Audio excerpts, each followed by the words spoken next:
histología y un poco de fisiología, hipotiroidismo, hipertiroidismo, diagnóstico del nódulo tiroideo y como un punto aparte acerca de lo que es la tiroidectomía. Siguiente. Bueno, les voy a empezar hablando acerca de algunas generalidades de la tiroides.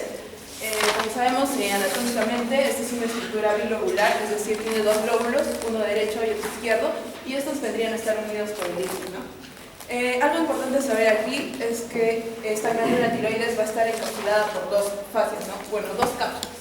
Una fascia pretraquial, que sería la cápsula falsa, que es la también llamada una cápsula quirúrgica, y una cápsula interna, que es la cápsula en sí verdadera, que lo que va a hacer aquí es, en sí este es un recubrimiento de tejido conectivo, en el cual este va a dividir en sí la glándula en los lóbulos, ¿no? Y esta no se va a poder sacar en lo que vendría a ser en una cirugía, ¿no? Por eso es importante.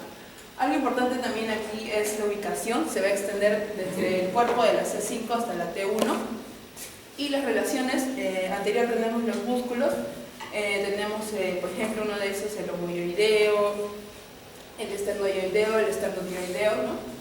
Y en las relaciones medial tenemos a la tráquea, al esófago en su parte cervical, al nervio laríngeo recurrente y en la parte posterior las glándulas paratiroides, el cartílago cricoides, ¿no? Y la vaina carotidia, que estaría presentada por la vena yugular interna, por la arteria carótida común y el nervio vago. El peso aproximadamente debería ser entre 15 a 20 gramos en el adulto, y una de las variantes anatómicas que se presenta en el 50% de la población vendría a ser el lóbulo piramidal o lóbulo de Taulet, ¿no? Que es también importante mencionar. Siguiente, por favor.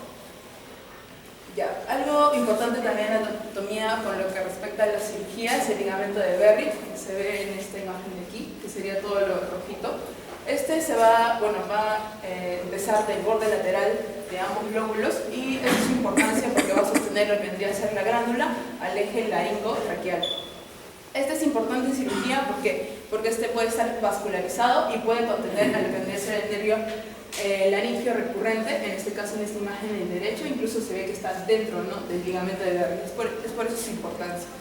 Ahora, para saber la localización de la incisión, si nosotros, si bien vamos a cortar en sí al paciente, no sabemos que la tiroides está en C5 a T1, como ya mencioné, para hacerlo estéticamente tenemos que conocer en sí los pliegues cutáneos del cuello, ¿no? Porque con eso vamos a poder mimetizar en sí la cicatriz, ¿no?, con estos pliegues.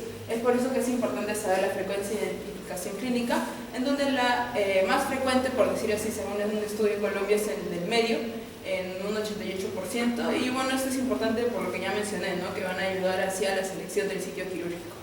Siguiente diapositiva. Ya. Ahora, siguiendo con la anatomía de la vascularización arterial, lo importante aquí es que está irrigada, ¿no?, por la arteria tiroidea superior y la inferior. La arteria tiroidea superior, como bien se ve en la imagen también, va a venir de la rama de la carótida externa, y la arteria tiroidea inferior de la rama del tronco tirocervical, que viene de la arteria subclavia, ¿no?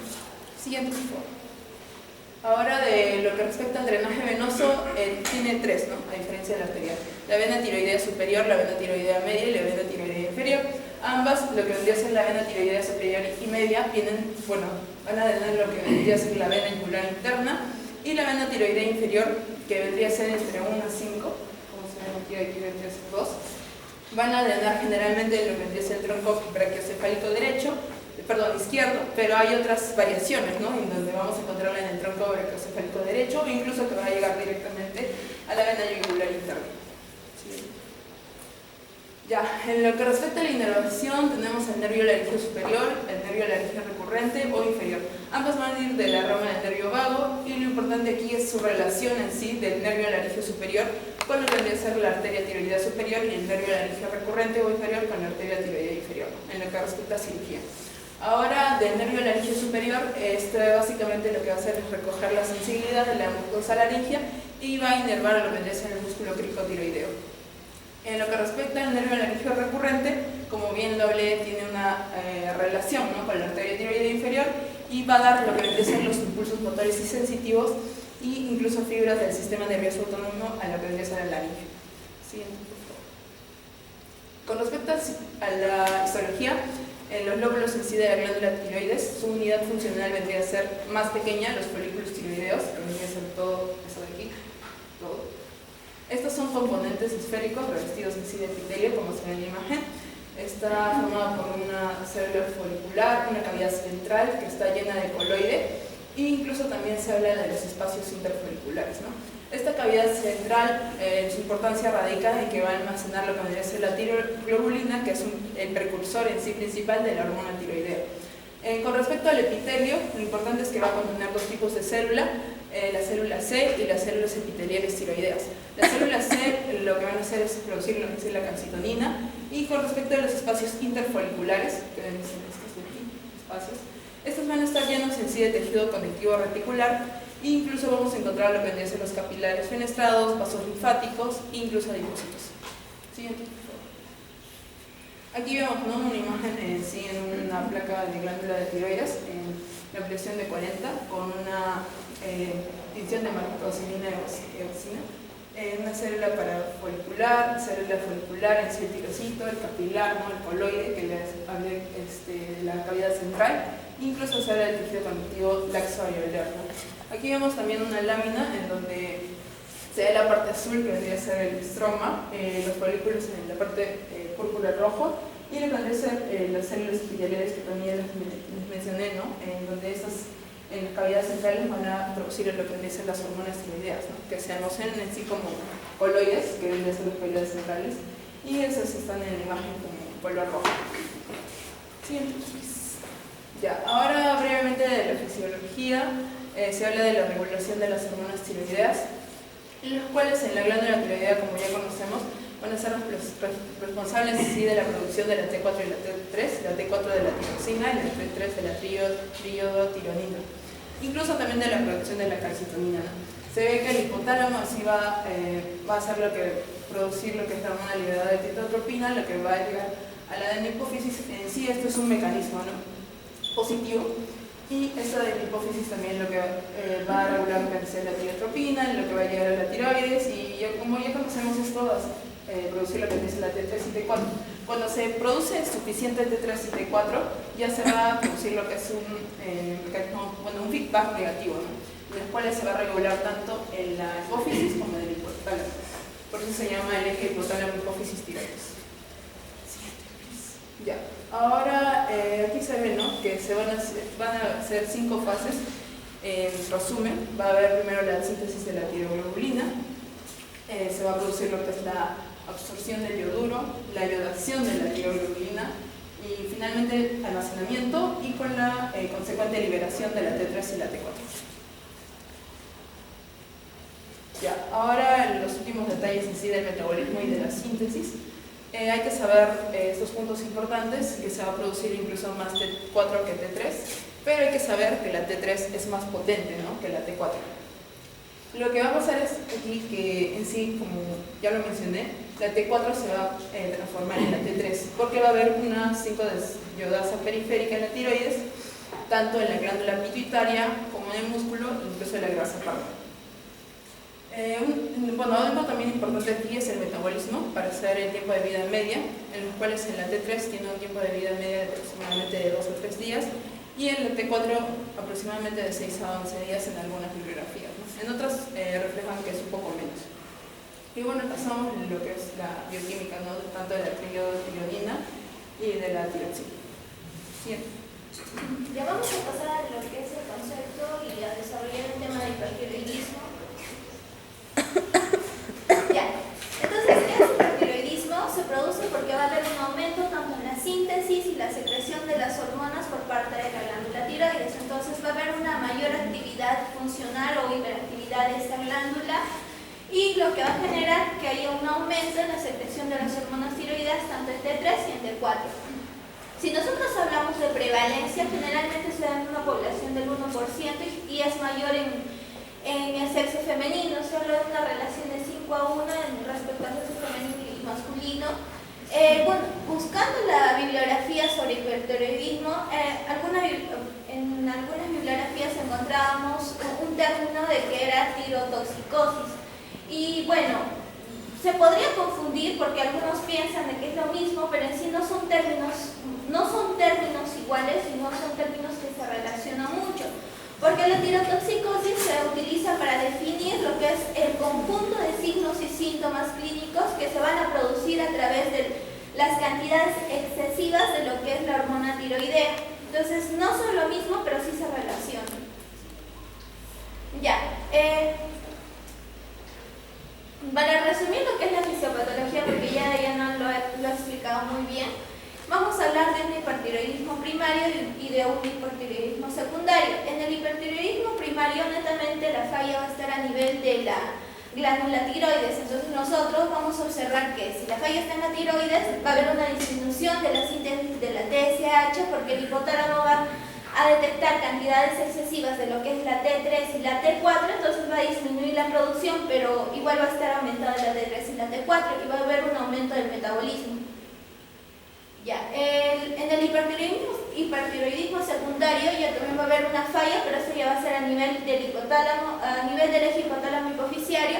Entonces la diferencia es que aquí sí va a haber un aumento en la síntesis de la TSH con un aumento de la T3 y la T4 y posteriormente también un aumento del metabolismo. Entonces, para clasificarlos se clasifican en dos grupos porque hay múltiples clasificaciones, pero bueno, acá lo hemos clasificado en hipertiroidismo primario y hipertiroidismo secundario.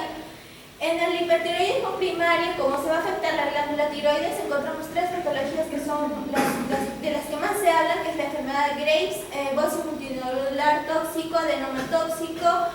También puede haber una metástasis de cáncer de tiroides, estromovárico o fármacos que también podrían causar un hipertiroidismo primario como la amiodarona, o también cuando se realizan diversos estudios con yodo radioactivo o como contraste.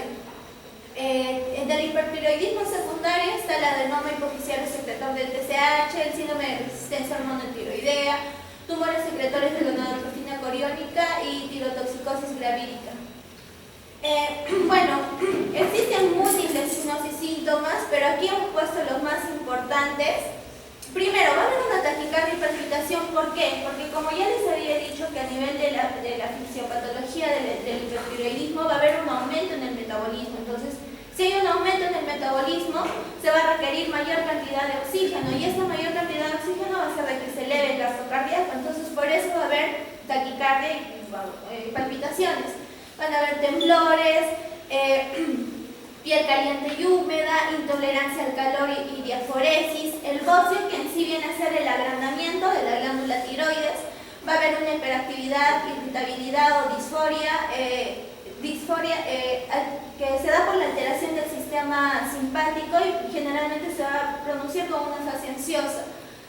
También va a haber pérdida de peso. ¿Y eso por qué? Porque como va a haber un aumento en el metabolismo, esto también va a llegar hasta el nivel gastrointestinal. Entonces, como va a haber un aumento en el metabolismo gastrointestinal, se va a aumentar el peristaltismo y esto va a hacer de que haya una hipermotilidad, mala absorción y diarrea.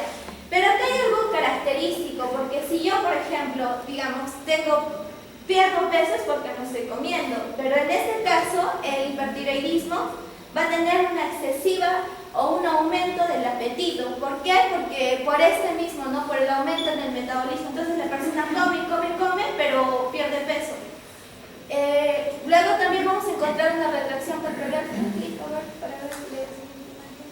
Ya. Va a haber retracción palpebral, va a haber una respuesta palpebral lenta, también puede haber osteoporosis que va a afectar esencialmente al hueso esponjoso, ginecomastia en hombres y bueno, oligomenorrea y pérdida de líbido. Ya, aquí coloqué una tabla de diagnósticos diferenciales, pero según la clínica. Ya, vamos a hablar un poquito sobre la enfermedad de Graves, que en sí es la principal causa de hipertiroidismo. ¿Esta por qué se va a producir? Porque va a haber un trastorno autoinmunitario en el cual se van a producir diferentes anticuerpos que van a estimular al receptor de la TSH, favoreciendo la producción de T3 y T4, y va a haber una hiperplasia de la glándula tiroides. Epidemiológicamente, bueno, es mayor en mujeres que en hombres. Esto debido a las hormonas, y va a haber una incidencia máxima entre los 40 y 60 años. Pero acá es muy importante que nos acordemos esto, la triada de la enfermedad de Graves, que se va a presentar con exoftalmos, bocio y mixedema. El exoptalmos, que viene a ser en sí la protrusión anormal de lo que es la mirada y los glóbulos oculares. ¿Eso por qué? Porque va a haber un crecimiento fibroblástico e infiltración de células inflamatorias. Va a haber inflamación de los músculos extraoculares, retracción palpebral, edema periorbitario, irritación ocular y sequedad. El bocio, como ya les había mencionado, es el agranamiento de la glándula tiroides, y el mixedema, que también se le puede decir dermopatía infiltrativa, que es la hinchazón de la piel, y esto se produce porque va a haber por el depósito de los glucosaminoglucanos en la dermis.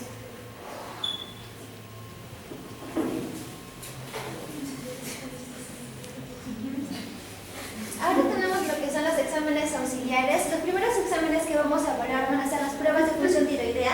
En esta parte de aquí, en esta tablita, tenemos los valores normales, pero algo que tenemos que tener en cuenta es que a veces esos exámenes se encuentran alterados si es que la paciente se encuentra en embarazo, si es que vemos que hay trastornos de la proteína transportadora de las hormonas tiroideas, también en otras situaciones como por ejemplo una psicosis aguda o abuso de anfetaminas, o también medicamentos que van a bloquear la conversión periférica del T4 en T3, como son la amiodarona y el propanolol, y otros medicamentos como la heparina y la biotina. Entonces, cuando hablamos de pruebas de función tiroidea, la prueba quizás más importante, más sensible que vamos a tener va a ser la de la hormona estimulante de la tiroides, y justamente como se menciona ahí, es la que tiene mayor sensibilidad y especificidad, por eso es la que se pide como la primera que vamos a pedir. Entonces, cuando está disminuido, vemos que la TSH, hemos visto ya cómo funciona más o menos el eje. Entonces, si es que vemos de que hay hartas hormonas, que es hipertiroidismo, entonces lo normal es que la glándula reguladora de esto disminuya, porque justamente vemos que está muy aumentada ahí abajita, entonces como que tiene que estar disminuida. Por eso es que la TSH sérica disminuida va a ser el diagnóstico para el hipertiroidismo, es decir, una tirotoxicosis. Si vemos de que este valor sérico llega a ser, o sea, porque lo menor es que sea menor de 0.3, ¿no? Pero si es que esta disminución llega a ser entre 0.1 y 0.3, ahí quizás podríamos estar sospechando de otras enfermedades, porque esta prueba tampoco no es que sea muy, o sea, sí es específica, pero también podría indicar otras patologías como enfermedades no tiroideas, medicamentos como son la amiodarona o la levotiroxina, o también justamente, como les mencioné, el embarazo. Es por eso que también se pide lo que son rangos de referencia específicos en el caso de mujeres embarazadas.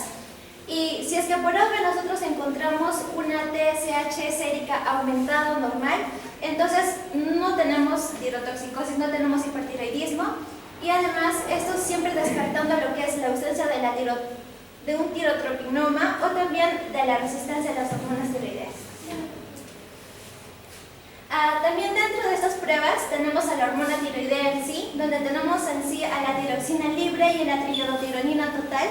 Y si es que nosotros encontramos la TH, o sea, siempre la TSH va a estar disminuida, ¿no? Pero si es que encontramos lo que es la tiroxina aumentada, entonces se sigue confirmando lo que es la tirotoxicosis. Si es que esta hormona llega a estar disminuida o normal, podríamos pensar quizás de que tenemos que medir la otra hormona, la triiodotironina.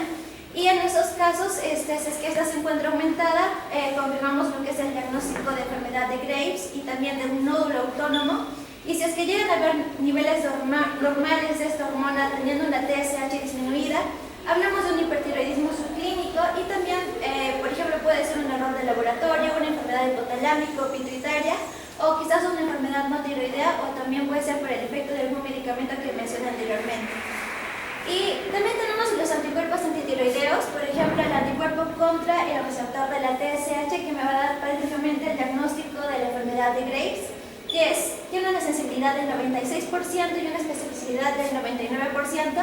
Y también tenemos a los anticuerpos antitiroideos, como son la antitiroglobulina y la antiperoxidasa tiroidea, que justamente un resultado positivo me va a dar una enfermedad autoinmune como es la enfermedad de Graves, o también la tiroiditis crónica linfocitaria de Hashimoto. Siguiente, por favor. Adentro de los estudios de imagen tenemos a la gramografía tiroidea, que básicamente nosotros le vamos a dar yodo radioactivo al paciente. Entonces vamos a ver justamente a través de una imagen cuánta captación de este yodo va a tener, y de acuerdo al patrón que vamos a encontrar podemos hacer diferentes diagnósticos. Por ejemplo, si es que vemos que hay una captación alta y difusa de toda la glándula, entonces estamos hablando de una enfermedad de Graves.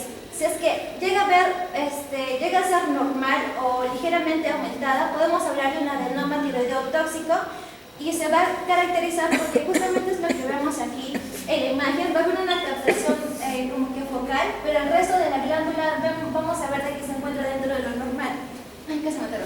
Entonces, otra patología es también lo del bocio multinodular tóxico, y también una captación baja o ausente nos podría hablar de una tiroiditis que puede ser silenciosa porque no presenta dolor, o de una tiroiditis dolorosa.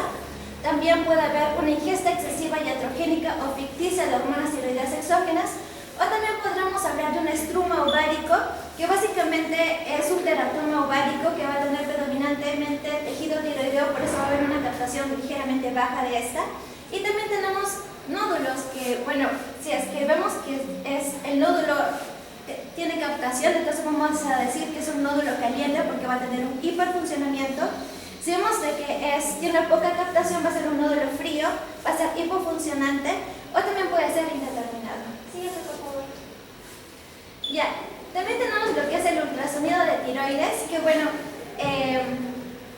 no se pide de rutina justamente porque, como ya lo mencioné anteriormente, la TSH y lo que son las pruebas de laboratorio ya me van a dar el diagnóstico. Pero si es que vemos de que el paciente tiene una anomalía que va a ser palpable, entonces es normal que podemos pedir el ultrasonido.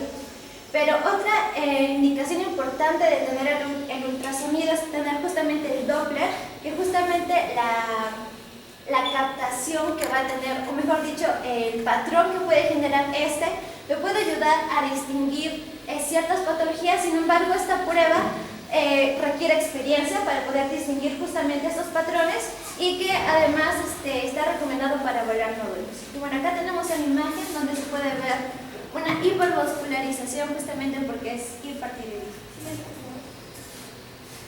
Ya.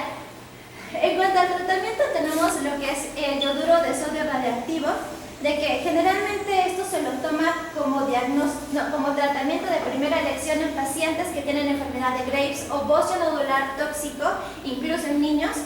Y básicamente la dosis va a depender en sí de la respuesta que va a tener la glándula. Se inicia generalmente con una dosis de 8 a 15 milicurie, pero esto se va a ir ajustando para justamente llegar ajustando hasta que los niveles llegan a ser normales. Pero lamentablemente lo que se ha visto es que casi del 25 al 50% de esas personas que llegan a disminuir, o sea, que ya llegan a la normalidad, tienden a hacer hipotiroidismo al año. Y además se ha visto de que a veces cuando los médicos tratan de darle dosis más bajas para que justamente no ocurra esto, o sea, igual el paciente puede llegar a tener recidivas. Otra cosa importante es que este medicamento no se le va a dar ni en la lactancia ni tampoco durante el embarazo, porque en la lactancia, o sea, puede llegar a la leche materna y producir un hipotiroidismo en el bebé. Y en el caso del embarazo no se le da porque atraviesa la placenta y también puede producir un hipotiroidismo fetal grave. Otros medicamentos es el metamizol y el propiltiuracilo, que va a bloquear lo que es la peroxidasa tiroidea, va a disminuir la organificación del yodo, y además el propiltiuracilo va a tener la capacidad de poder inhibir la conversión periférica de T4 al T3, y generalmente gracias a estos es cuando se le va a dar más que todo en situaciones especiales, como por ejemplo en una tormenta tiroidea. Hablando del metamizol, en sí va a ser el fármaco de elección. La dosis de inicio va a ser de 5 a 20 miligramos vía oral 2 a 3 veces por día, y cuando los niveles de T4 a T3 llegan a ser normales, lo que se hace es disminuir la dosis hasta que llegue, para que sea la menor posible, ¿no? Y se ha visto de que el control con este medicamento se llega alrededor desde los 2 hasta los 3 meses. En el caso del propiltiuracilo, como ya lo dije, son situaciones especiales como por ejemplo el primer trimestre de embarazo, también en la tormenta tiroidea, y la dosis de inicio va a ser de 100 a 150 miligramos vía oral cada 8 horas, y las dosis más altas están separadas justamente para pacientes más graves. Algunos efectos adversos son el exantema, reacciones alérgicas, alteraciones de la función hepática sobre todo lo que es el propiltiuracilo, y también granulocitosis reversible menos del 0.1% de los pacientes. Tenemos también a los betabloqueantes, que bueno, básicamente lo que van a hacer esos medicamentos es tratamiento sintomático. No van a resolver en sí la causa, pero sí pueden aliviar los síntomas. Pero no todos los síntomas, solamente algunos. Generalmente tenemos aquí el propanolol, que es el que se usa con más frecuencia, pero también tenemos a la atenolol y el metoprolol. Las manifestaciones que sí van a responder a estos medicamentos son justamente la taquicardia, los temblores, los síntomas mentales, la parálisis cerebral y en ocasiones la intolerancia al calor. Las manifestaciones que no responden a estos medicamentos va a ser el bocio, los exospasmos, la pérdida de peso, el soplo, el aumento del consumo de oxígeno y las concentraciones circulantes de tiroxina. En cuanto tenemos una crisis tiroidea, lo que siempre se usa es lo que es el propanolol y el asmolol se usa más que todo en UCI porque necesitamos como que niveles estrictos, o sea, mantenerlos en niveles así como que muy exactos para poder tenerlo dentro del tratamiento. También tenemos al yodo que va a inhibir la secreción de la T3 y de la T4 y también lo que es la organificación del yodo. Se usa para crisis tiroideas y también en pacientes hipertiroideos sometidos a cirugía, que, bueno, esta cirugía no necesariamente es tiroidea, pero su mayor uso es justamente en lo que es la preparación preoperatoria para pacientes que van a tener una tiroidectomía, ya que va a disminuir la vascularización de la tiroides, y al disminuir la vascularización de la tiroides vamos a disminuir en sí el riesgo que va a tener el paciente de tener una hemorragia durante la cirugía. No suele indicarse habitualmente, es verdad. Y las complicaciones van a ser básicamente la inflamación de las glándulas salivales, conjuntivitis y exantema. Siguiente, por favor. Y ahora tenemos la cirugía.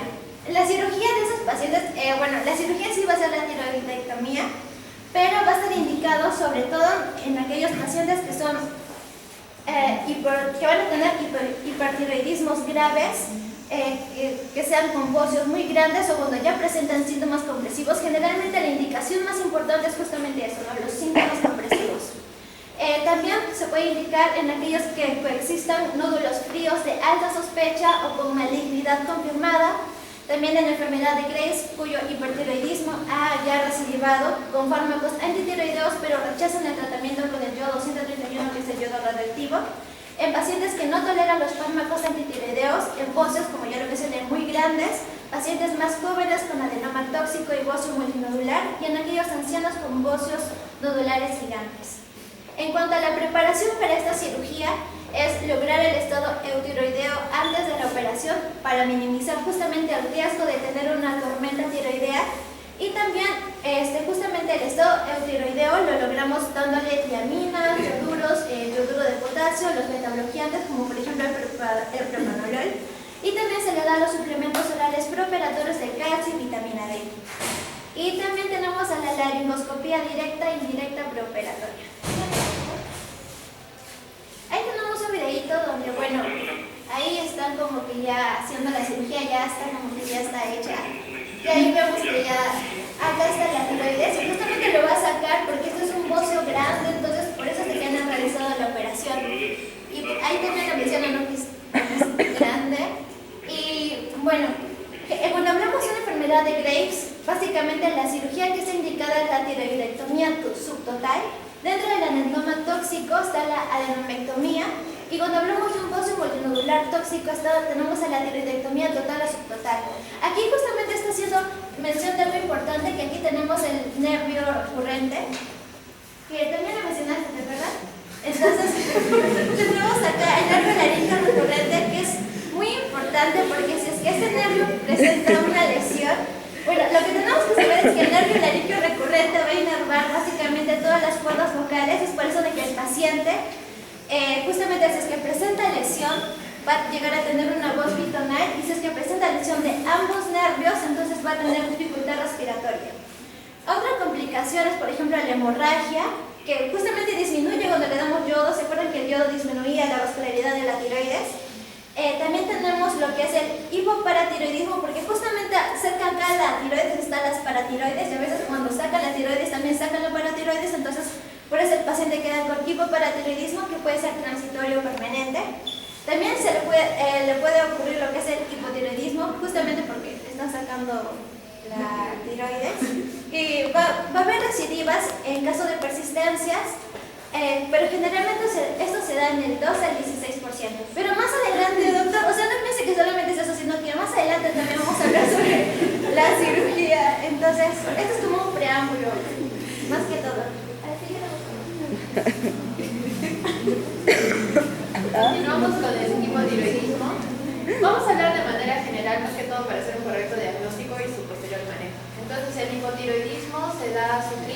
produce porque hay un déficit de la actividad de las hormonas tiroideas. Es más frecuente en mujeres. Hablamos del hipotiroidismo primario y un hipotiroidismo central. En el primario va a haber una disminución de la producción de hormonas por la glándula tiroidea.